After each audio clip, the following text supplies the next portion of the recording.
공처가라고 하는 말이 있습니다. 이 말은 아내를 잘 받드는 남편이라고 하는 그런 의미를 가지고 있습니다만은 사실은 아내한테 붙들려서 꼼짝 못하고 눌려 지내는 남편들을 지칭하는 말이지요. 심지어는 경처가 기처가도 있습니다. 마누라만 보면 경기나고 기절하는 남편이 바로 경처가고 기처가입니다. 사실 우리는 가만히 생각해 보면 이렇게 사람들은 아내에게 붙잡혀 사는 공처가가 아니라 할지라도 무엇인가 붙잡혀 사는 것이 사실입니다.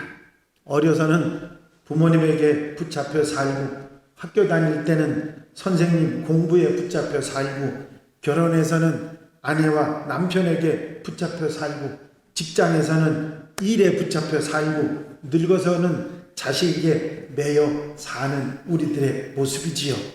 그래서 사람들이 살아가는 것은 이것저것에 매이고 붙잡혀 끌려다니고 살고 있는 것이 오늘 우리의 현실인 것입니다. 혹시 여기 앉으신 우리 성도님 가운데 나는 안 그런데요, 그렇게 말씀하실 분이 혹시 있으실지 모르겠지만, 그래도 여러분이 가만히 생각해 보시면 무언가 내가 집착하고 붙들려 살고 있는 그런 모습들을 쉽게 발견할 수 있으실 것입니다.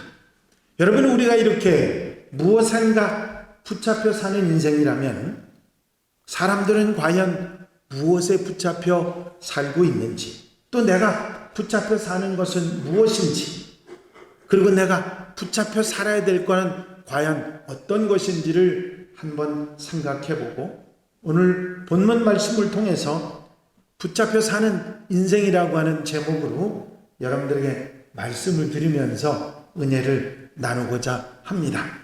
자, 그렇다고 하면 사람들이 붙잡혀 사는 것이 무엇일까요?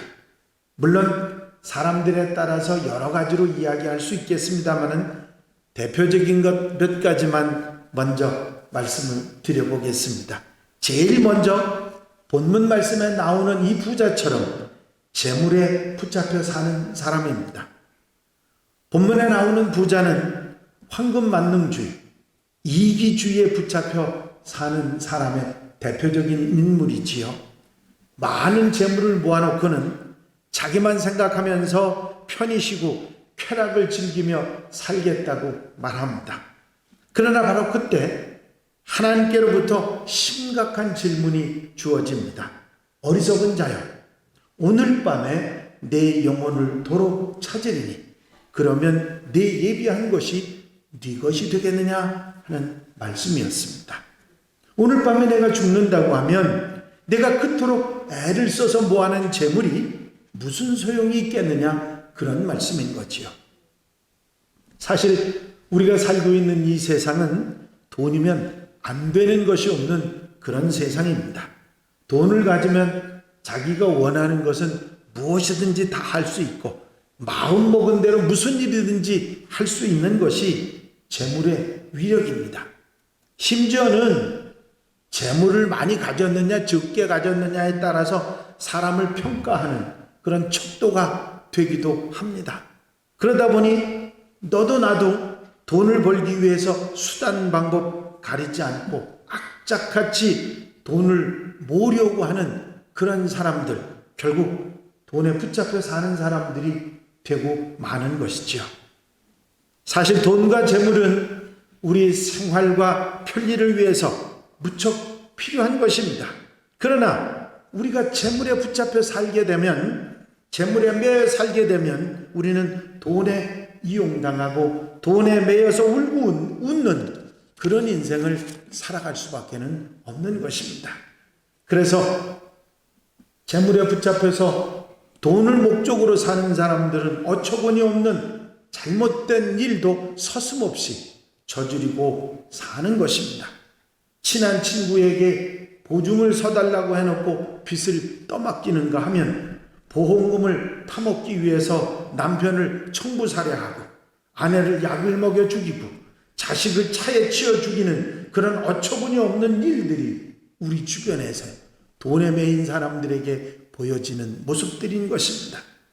오래전에 뉴스에 아내를 차에 치여 죽이려다가 돈 때문에 그렇게 하려다가 안 죽으니까, 한 번에 안 죽으니까 3번, 4번 차를 들이받는 그런 어처구니 없는 일도 있었습니다. 또 남편을 토막을 내서 죽여서 가방 하나하나에 넣어서 바다에 내버린 그런 아내도 있었습니다. 저는 경찰서에서 단돈 10,000원 때문에 사람을 죽인 청년을 만나본 적도 있었습니다. 아프리카에 집회를 하러 갔을 때 단돈 10불, 요즘 돈으로는 10,000원 정도 되는 돈인데 그것 때문에 일가족 12명을 죽인 사람에 대한 얘기도 들었습니다. 여러분, 우리 주위에는 알게 모르게 돈에 붙잡혀 사는 그런 사람들이 있습니다.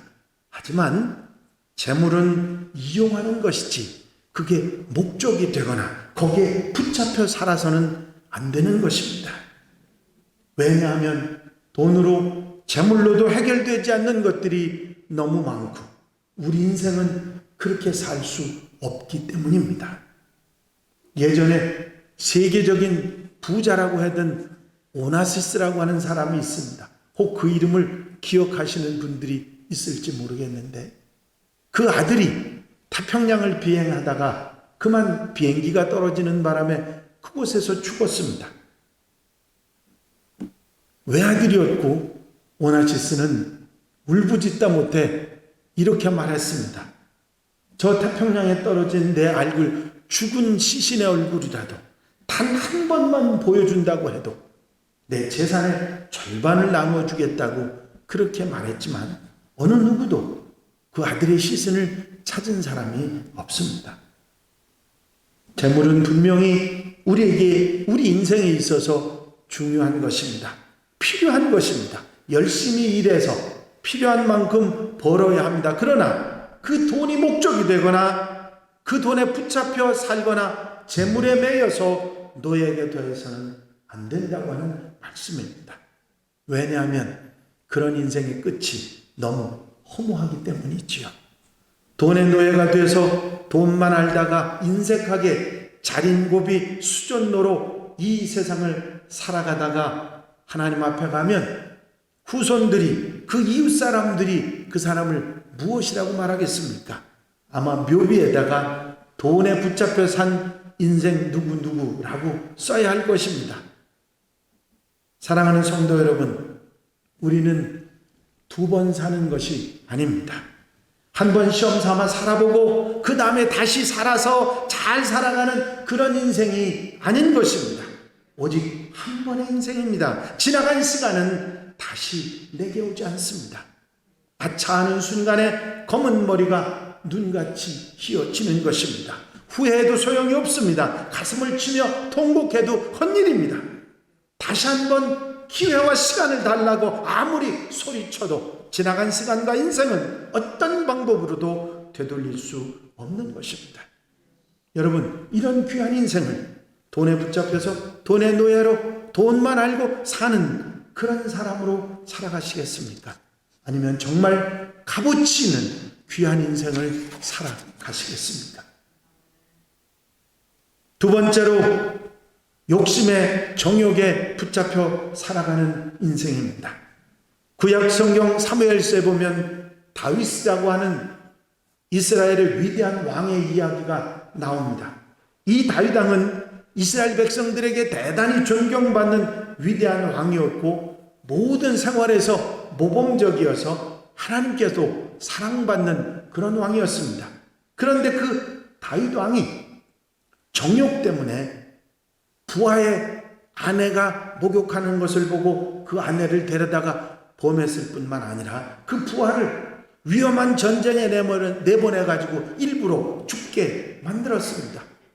정욕에 붙들리니까 어처구니 없는 끔찍한 일을 저지르고 말았던 것이죠. 사랑하는 성도 여러분, 정욕은 누구에게나 있습니다. 그러나 그것을 절제하지 못하고 그 정욕에 붙잡혀 살게 되면 그 사람은 정욕의 노예가 되어서 인간 이하의 삶을 살게 되고, 그런 삶이 계속되면 철면피가 되고 뻔뻔한 인간 동물이 되어버리고 마는 것입니다. 정말 정욕 때문에 일어나는 끔찍한 범죄, 문란한 생활이 우리 주변에 얼마나 많이 있는지 모릅니다. 언젠가 교회에 있는데, 우리 교회 일이 아닙니다. 혹시 누구 상상하지 마십시오.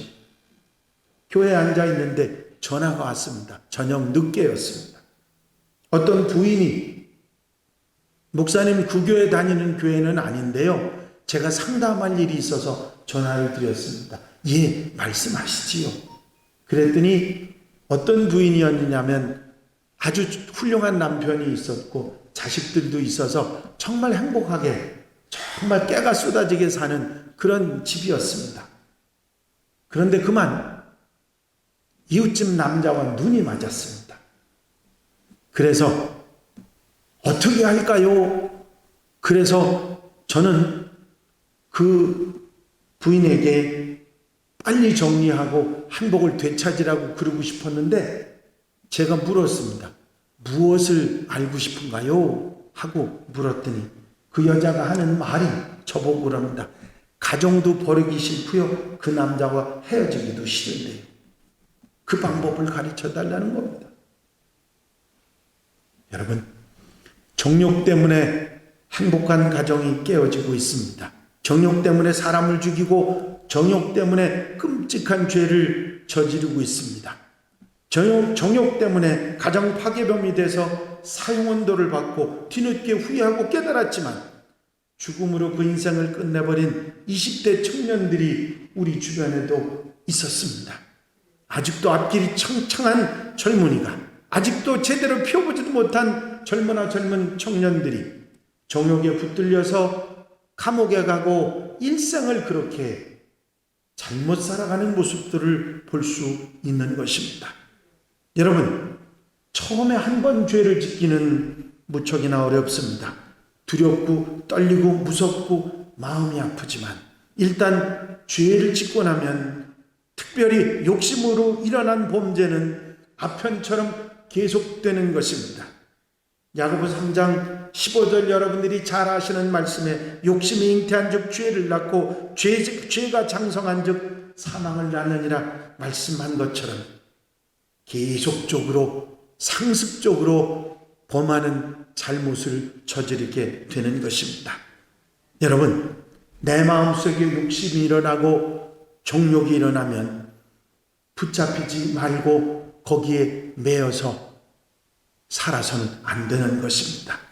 바로 돌아서고 단호하게 정리하는 일이 중요합니다. 귀하고 값진 내 인생을 헛수고로 보내지 않으려면 바로 돌아서는 일이 중요한 것이죠.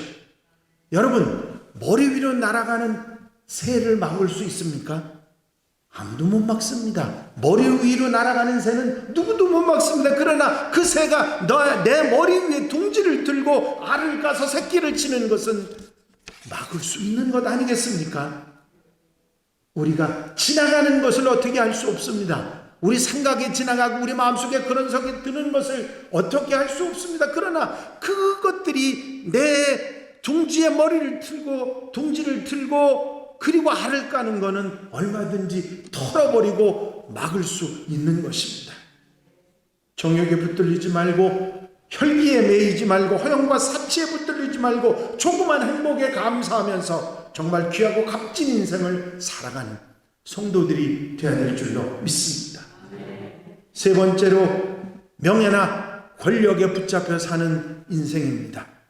저는 권력이나 명예가 그렇게 좋은지 몰랐습니다. 또 명예가 그렇게 가지고 싶은 것인지 생각을 하지 못했습니다. 그러나 점점 사회생활 많은 사람들을 만나고 제 스스로도 이 사람 저 사람하고 관계를 가지면서, 야, 그렇구나, 사람이 저렇게 미칠 정도로 저게 좋은 것이구나. 돈보다도요, 정욕보다도요, 명예나 권력이 더 사람들을 미치게 만드는 것일 수 있습니다. 왜? 다 가져보니까 그런 건 다 덧없거든요. 그래서 무엇을 원하느냐면 권력을 원하고 명예를 원합니다. 여러분, 힘이라는 게 얼마나 대단한지 아십니까? 제가 하루는 교회 일이 있어갖고 면사무소에 볼 일이 있어서 갔었습니다. 옛날 얘기를 해지 요즘 얘기를 하면 이 주변에서 일어난 거를 여러분들이 생각할 거기 때문에 옛날 얘기로 합니다. 그래서 갔더니 면석이가요, 창고에서 절 보고 이렇게 이거는 해야 됩니다 하고 얘기를 해줘서 알았습니다 하고 가서 서류를 다 준비해갖고 왔더니 이 양반이 기다리라는 거예요. 그게 기다렸습니다. 그런데 꽤 오래 기다렸는데 자기 일만 보고 뭐 전화하지라고 그리고는 안 봐주는 거예요. 이거 왜 이러지? 화가 좀 났는데 그래도 일 봐주는 사람이니까 했더니 또 이렇게 쭉 한번 서류를 보더니 뭘 또 잊어버렸다고 그걸 가져오라는 거예요. 또 서류를 해오라는 거예요. 그래서 또 가져갔더니 또 다른 서류를 해오라는 겁니다. 한 3번쯤 그러니까 화가 머리끝까지 치이는 거예요. 아니 사람이 이러면 되나? 아니 한꺼번에 얘기를 해주든지 왜 올 때마다 또 딴 얘기를 하느냐고. 근데 제가 그 속에 무슨 생각이 있는지 압니까? 모르지요. 이런 생각이 있어서 그런 것 같았는데 나중엔 알았죠 제가. 이야. 그래서 화가 머리끝까지 났는데 뭐라고 할 수는 없어서 면장님을 찾아 들어갔습니다. 면장님, 제가 교회 목사인데요, 이런 일을 이렇게 처리하고 싶어서 왔는데 이게 잘 안 됩니다. 그랬더니 그러세요? 그러더니 그 직원을 부르는 거 오라고. 아니 빨리 해드리라고. 그랬더니 이 양반이 그걸 붙들고 가더니 다 해가지고 그냥 싹 해가지고 갖다 주더니까요. 이야, 시골 면장님이나 면석이가 그렇게 원세 있는지 제가 몰랐어요. 여러분, 일개 면사무소 면석이가 가진 권력도 그런데 하물며 대통령이 되시면 어떻겠습니까? 그러니 10년이 지나도 자리를 내놓고 계시는 거죠. 명예도 마찬가지입니다. 돈보다도 지식보다도 어떤 지위보다도 더 사람들이 가지고 싶어하는 것이 있다면 바로 명예일 것입니다. 그래서 양반도 돈을 주고 사고요. 돈 벌면 기를 쓰고 국회의원에 출마하고요. 그저 나이 들면 어떤 위원, 어떤 장, 어떤 님이 되고 싶은 거 아니겠습니까? 제가 지금까지도 기억에 남는 분 있어요. 정말 존경받는 대통령 중에 한 분인 박정희 대통령이 유교사의 피 묻은 고무신을 들고 내가 대통령이 아니었다고 하면 우시던 분이요. 그 권력, 그 명예 포기하지 못하고 결국은 자신도 비명에 가시지 않았습니까? 여러분, 권력도 명예도 붙잡고 살아갈 만한 것이 못 되는 것입니다. 물질도 정욕도 절대로 의지하고 목표로 삼아서는 안 되는 것입니다. 왜? 결국은 후회하기 때문입니다. 하지만 여러분, 후회하지 않고 붙잡혀 사는 인생도 있습니다. 정말 보람있고 값진 인생을 살아갈 수 있는, 그렇게 붙잡혀 사는 사람들도 있는 것이죠. 바로 예수 그리스도에게 붙잡혀 사는 사람들입니다. 하나님께 붙잡혀 사는 사람들이죠. 왜 그럴까요? 하나님께 붙잡혀 사는 사람들은 하나님의 말씀인 성경이, 그리고 우리 주님이 성령님께서 우리가 바르게 살아가는 길, 참으로 값지게 살아가는 길, 후회하지 않고 사는 인생의 길을 우리에게 보여주시고 가르쳐 주시기 때문입니다. 여러분, 좌로나우로나 치우치지 않고 눈 돌리지 않고 뒤돌아보지 않고 하나님께 붙들려 살아가고 예수 그리스도에게 붙들려 살아간다면 우리는 후회하지 않는 삶을 살아갈 수 있을 줄로 믿습니다. 여러분들이 가까이 하고 계시는 하나님 말씀인 성경은 우리가 참으로 가치 있게 사는 길이 무슨 길이고 후회하지 않고 인생을 살아가는 길이 어떤 길인지 우리에게 알려주고 있기 때문입니다. 역사적으로 후회하지 않고 위대한 인생을 살아간 위인들 모두가 이렇게 하나님께 붙잡혀 살아간 사람들입니다. 에이브라함 링컨 대통령, 아프리카의 성자 슈바이처, 아인슈타인 박사, 성 어거스틴, 조만식 장로, 손명희 선생, 김선주 목사님, 주기철 목사님, 헤아릴 수 없는 수많은 인물들이 이렇게 귀하고 값진 인생을 살아갔던 것입니다. 사랑하는 성도 여러분, 이분들이 왜 예수 그리스도에게 붙들려 살아갔습니까? 무엇 때문에 하나님을 의지하고 살아갔습니까? 왜 하필이면 예수님께 매여서 살아갔습니까? 그것은 다른 것이 아닙니다. 바로 그 안에 복된 인생이 있기 때문입니다. 후회하지 않는 삶이 있기 때문입니다. 그 안에 구원이 있고 영생이 있기 때문입니다. 그분에게 참된 사랑과 정의가 있기 때문이죠. 기독교 2000년 역사 동안에 기독교가 전파되는 곳, 예수 그리스도가 전해지는 곳에 어떤 일이 일어났습니까? 부정부패 타락과 방종이 일어났습니까? 아닙니다. 개혁이 일어났습니다. 절망에 빠진 사람들에게 희망을 주고, 괴로움과 고통에 헤매는 사람들에게 위로를 주고, 뼈를 깎는 아픔 속에 있는 사람들에게 평안과 기쁨을 주었습니다. 깡패가 변해서 목사가 되었습니다. 사람을 5이나 죽인 강도가 변해서 새 사람이 됩니다. 해적의 나라 영국이 신사의 나라가 되었습니다. 바로 예수 그리스도, 그분 때문입니다. 하나님께 붙잡혀 살아갔기 때문이지요. 영국의 유명한 철학가 한 사람이 길을 가다가 길가에 쓰러져 있는 노인 한 분을 발견하게 됩니다. 할머니가 구덩이에 빠져서 그러고 계신데 이 양반이 뭐라고 중얼중얼하면서 찬송을 부르고 계시더랍니다.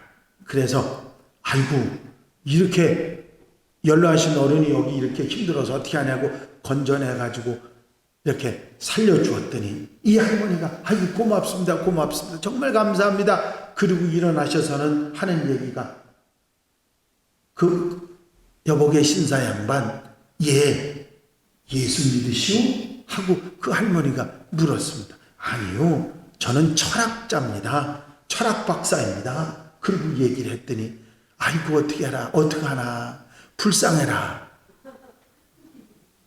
아이고 어떡하나, 딱해라. 아니, 쓰러져서 지금 잘못하면 돌아가실 뻔하나 어른을 구해드렸더니 이 양반이 오히려 자기를 보고 딱하다고 하는 겁니다. 그래서 도대체 그 예수가 누군지, 정말 그게 뭔지 알고 싶어서 이 양반이 교회를 가셨답니다. 교회를 가셨는데 목사님이 저 뒤에 보니까 영국의 최고 유명한 철학 박사가 앉아 있는 거 아닙니까? 목사님이 설교를 하시다가 떨으신 거예요. 왜? 아니, 그 양반이 교회를 나왔으니 이게 말이 왔다 갔다 하시게 된 거예요. 그러시다가 근데 이 양반이 한 번만 오는 게 아니라 그 다음 주도 나오시고 그 다음 주도 또 나오시는 거예요. 그러니까 목사님이 철학 공부를 하신 거지. 그 철학 박사님한테 얘기를 하려고 막 철학 공부를 해서 막 쩍쩍쩍 얘기를 하신 거예요. 그랬더니 나중에 인사를 하고 한 3주쯤 지난 다음에 이 철학 박사님이 목사님 손을 꼭 붙들고, 목사님, 제가 듣고 싶은 거는 목사님이 하신 말씀이 아니고요, 목사님이 하신 말씀은 제가 학생들에게 늘 다 가르치는 거고요, 저 할머니, 저 앞에 앉아서 찬송 부르고 있는 저 할머니가 죽음 앞에서도 두려워하지 않고 찬송 부르며 나를 보고, 영국의 가장 위대한 철학 박사인 날 보고 불쌍하고 딱하다고 한 그 예수, 그분이 누군지를 나한테 가르쳐 주십시오. 여러분, 이 예수 그리스도에 붙잡혀 사는 여러분들이 되시기를 바랍니다. 이 예수님과 함께 사는 삶이 우리에게 얼마나 귀하고 값진 것인지 우리가 잘 모르고 잘 생각하지 못하고 살아가는 우리의 삶이 아니겠습니까? 어떻게, 여러분, 우리가 어떻게 살면 예수님께 붙잡혀 살 수 있는지 여러분들 아시지요? 이제 어떻게 우리가 예수님에게 붙들려 사는지 저는 여러분들에게 귀가 닳도록 말씀드려 왔습니다. 언제나 여러분들 삶 속에 예수님을 모시고 사는 것입니다. 주님과 함께 사는 것입니다. 그 말씀을 읽고 예배하며 언제나 기도하며 주님과 함께 살아가면 여러분들은 예수님께 붙잡혀 사는 줄로 믿습니다. 평양감사도 저시르면 소용없다는 우리 옛말이 있지요. 무엇보다도 먼저 예수께 잡혀서 사는 여러분들 되시기를 바랍니다. 하나님 앞에 나오는 사람, 예수님 앞에 나오는 사람, 언제나 주님을 먼저 생각하는 사람만이 하나님께 붙잡혀 살 수 있는 것입니다. 여러분, 예수님을 믿고 예수님을 따라서 주님과 함께 여러분들 살아가신다면 여러분들이 그동안에 걱정하고 근심하고 염려했던 모든 것들이 물러나고 보람있고 가치있고 정말 귀한 삶을 살아가는 여러분들 삶이 될 줄로 믿습니다. 주님께서 이렇게 말씀하셨습니다. 수고하고 무거운 짐진 자들아 다 내게로 오라. 내가 너희를 쉬게 하리라. 여러분, 주님 앞에 오시면 됩니다.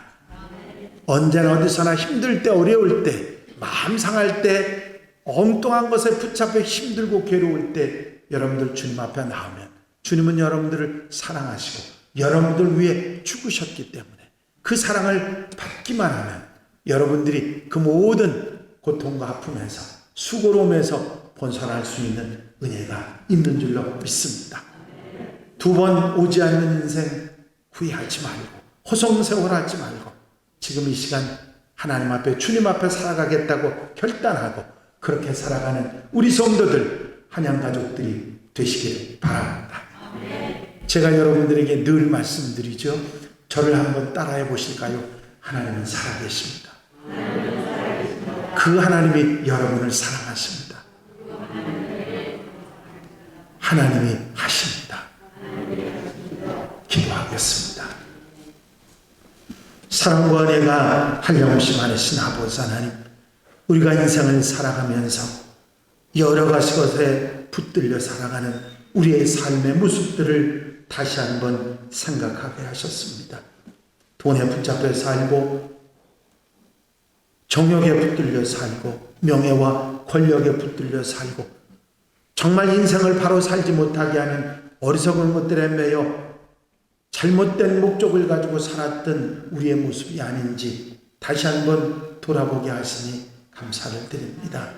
이제 주님 안에 살아가게 하여 주시옵소서. 주님과 함께 사는 우리들 되게 하여 주시옵소서. 언제 어디서도 주님께 나와 주와 함께 살아가는 하나님의 백성들 되게 하셔서 주님께 붙들려 하나님께 붙잡혀 사는 하나님의 백성들 되게 하여 주시옵소서. 허락하시고 함께 하시고 도와 주실 줄로 믿사옵고 예수 그리스도 이름으로 기도하옵나이다.